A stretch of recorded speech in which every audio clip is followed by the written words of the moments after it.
Even in the darkest of times, there is always hope.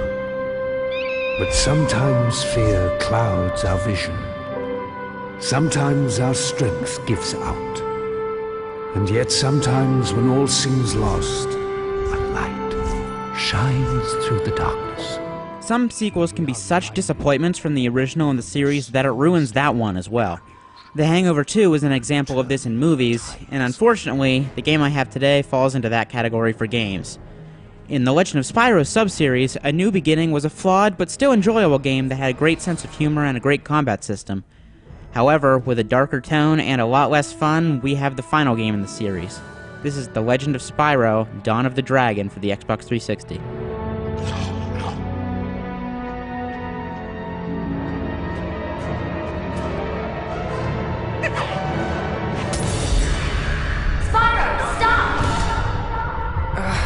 I can't.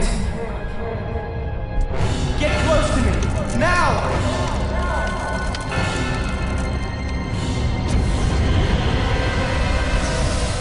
Being the final game in the Legend of Spyro series, our favorite purple dragon has grown quite a bit.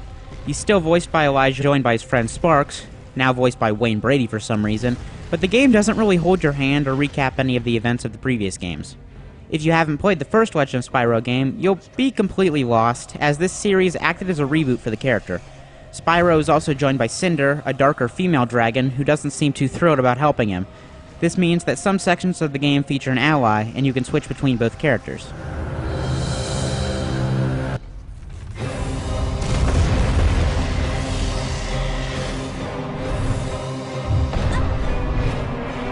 Gameplay in Dawn of the Dragon isn't drastically different from other games in the series. With the X and Y buttons handling melee and the right trigger assigned to special attacks, combat should feel smooth and simple. However, this isn't really the case for Dawn of the Dragon. Movements feel very laggy and unresponsive, and it can become almost impossible to have Spyro hit the right enemy. There's also a fair amount of QuickTime events, and those are always, fun. No one likes QuickTime events. Stop putting them in games so often. Spyro and Cinder both have 4 different elements to choose from for their attacks, and these can be used not only for enemies, but also for solving puzzles.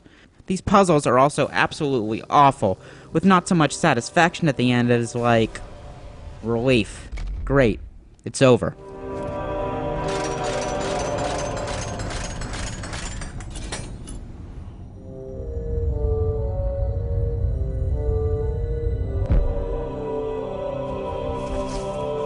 Now, the real problem with Dawn of the Dragon is the camera. In my New Beginning review, I mentioned how the camera was a real problem. Multiply the awfulness of that camera by about 15, and you have the camera in Dawn of the Dragon. Not only is it never in the right spot, but it only lets you turn it about an inch in either direction. It's not exactly fun or even possible to navigate a level when I can't tell if there's anything to climb up on.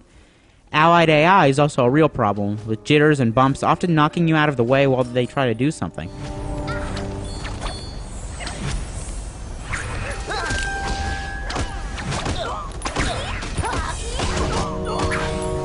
Dawn of the Dragon was only released about 3 years ago, but it looks about the same as the GameCube version of A New Beginning. That's not a good thing.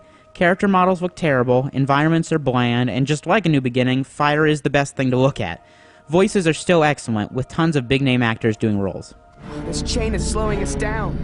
We can't fight it. We'll have to move in unison. Follow my lead. Why should you lead? Uh-oh. Take cover! Dawn of the Dragon is not a good game. I might call it an okay game.